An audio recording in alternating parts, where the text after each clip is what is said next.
akalulu 221 akaali akavaawo mpitewo mukwano gwange mpuliriza ke kaazala leenya okutuuka na kati okulaba nga bannayuganda bangi battibwa, bangi babuzibwawo, bangi balemadde, bangi bafiirwa famire zaabwe, bangi bafiirwa bizinensi zaabwe, era abalala baasigala tebalina maka. Kati ebigambo bibino ampuliriza ebyeraliikiriza amawulire ag'omukulu amanyiddwa nga Joel Sonyonyi galeetedde Nuupu yonna okubeera nga ewuniikiridde, okweraliikirira n'okubeera nga balaba ekiddako tebakitegeera. Kati amawulire gano njagalanga kuwe naawe okakase nti bannabyabufuzi abasinga bakozesa bigambo naye nga babeera baagala kutuukiriza ebyo bye baagala, oba oliawo n'okufuna ebyo bye batafunangako. Nze AK Master mukwano gwange mpuliriza emabega w'omuzindaalo. Vidiyo eno ya nnaku tugenda kutambula mpola mpola osobole okubeera ng'ogitegeera, oba oliawo oleme kubeera nga wejjusa. Oli ku AK TV Olutimbe Gaggadde, nange AK Master kankusabe n'obuwombeefu enkola yaffe nga bweri.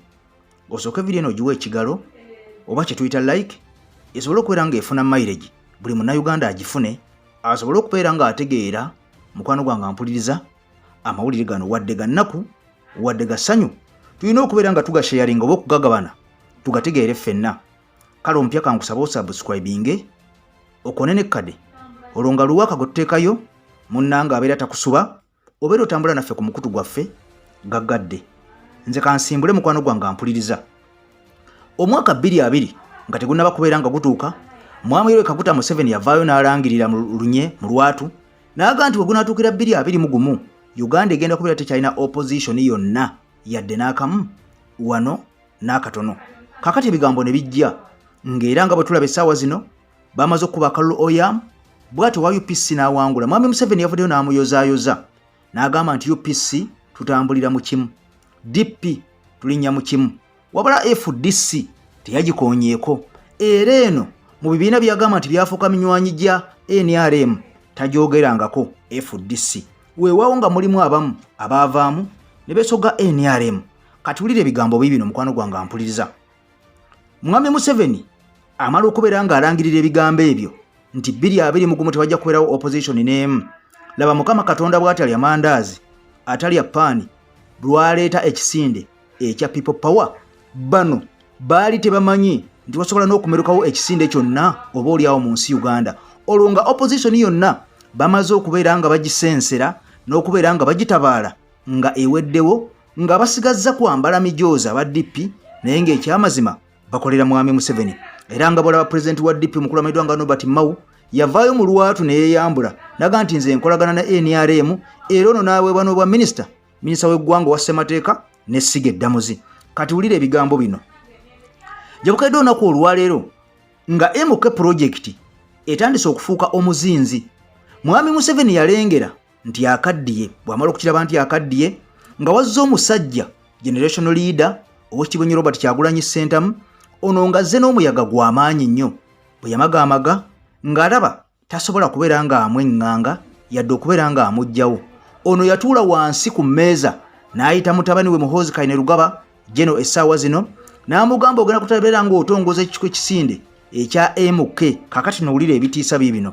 Ekisinde kino ekya MK kubanga gwe Bobi Wine omusingako emyaka mitono nnyo, era oveeyo otandika okubeera nga annwanyisa, otandika okubeera nga ampakanya. Kakati abantu bano bajja kutandika okukkiririzaamu. Bwe banaakukkiririzaamu olwo Bobi Wine tusobole okubeera nga tumumala amaanyi ng'abantu tebakyamukkiririzaamu kubanga gujja kuba wooli ate nga tubawa ne ssente.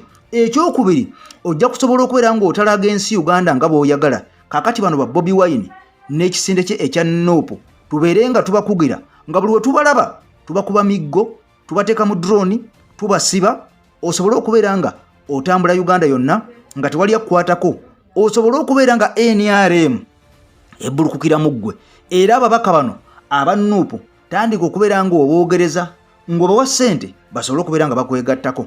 Kati wulira ensi eno kyebeeredde mukwano gwange nti sinnenkanya.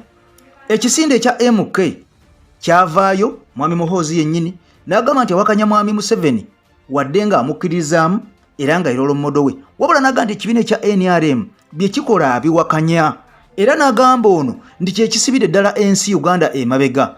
N'agamba nti ye nga ye generational leader asobola okubeera nga bw'aba akutte mu nsi Uganda n'atula ku ntebe ajja kukyusa byonna ebyalema NRM abiteeke mu nkola. Kati wulira kyenkulaga nti Mwami Museveni ayagala okweyubululira mu General Muhoozi Kainerugaba ng'akozesa ggwe munnayuganda atasobola kubeera ng'okitegeera nti lwaki ababaka ba NRM bwe banga ddala MK yajja ng'ezze ng'eri independent ng'eyagala kubeera ng'ewakanya ebibiina byonna ebiriwo era ng'eri ku nkola yaayo, lwaki ababaka ba NRM tebaboogereza kubajjayo kubatwala mu MK project?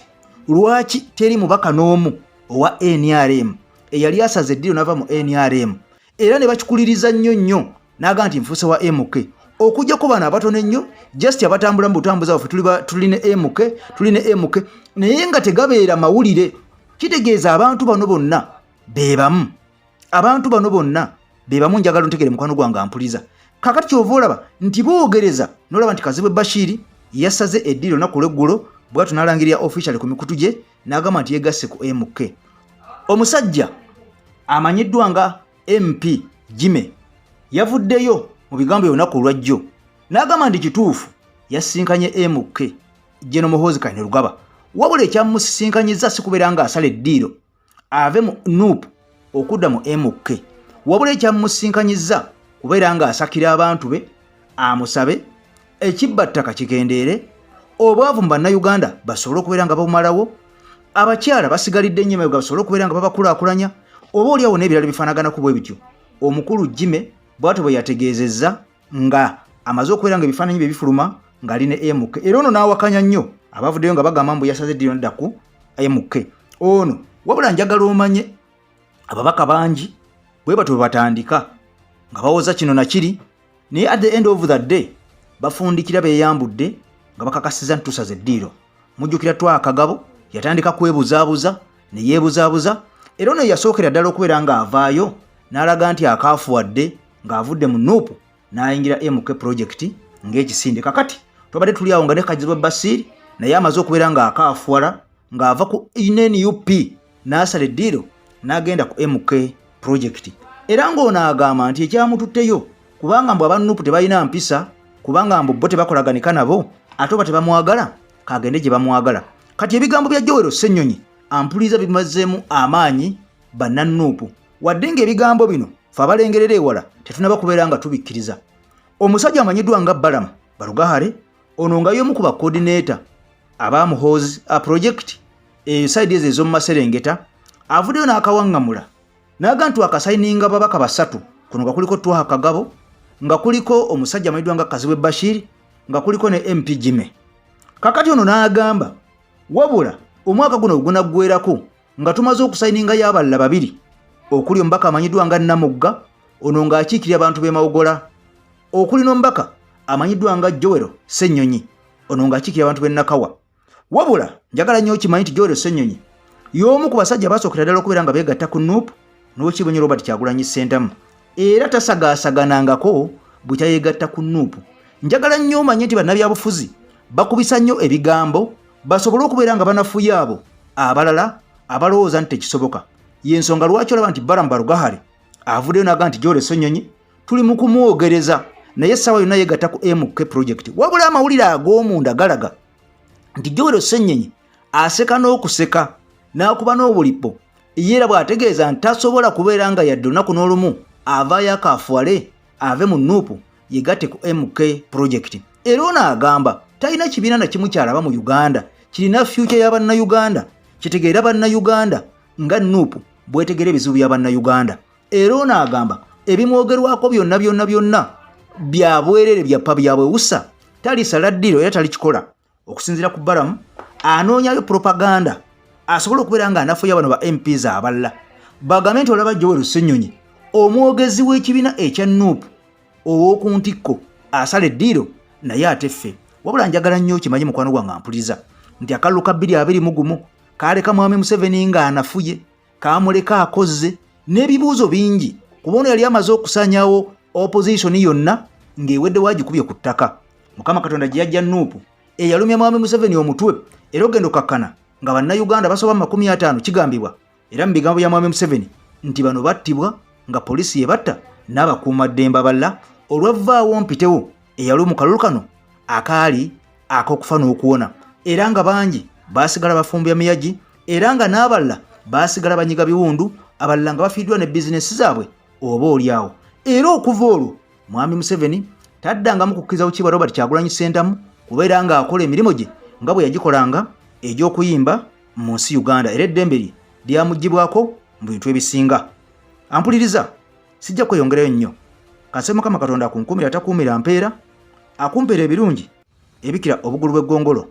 Tujja kusabira Ssaabasajja Kabaka nga bulijjo awangaale, kubanga ye maaso mooja agundegunde nannyini nsi, nannyini ttaka, nannyini Uganda ye Ssaabataka. Bye bye. Mukama bakuuma abeere nammwe.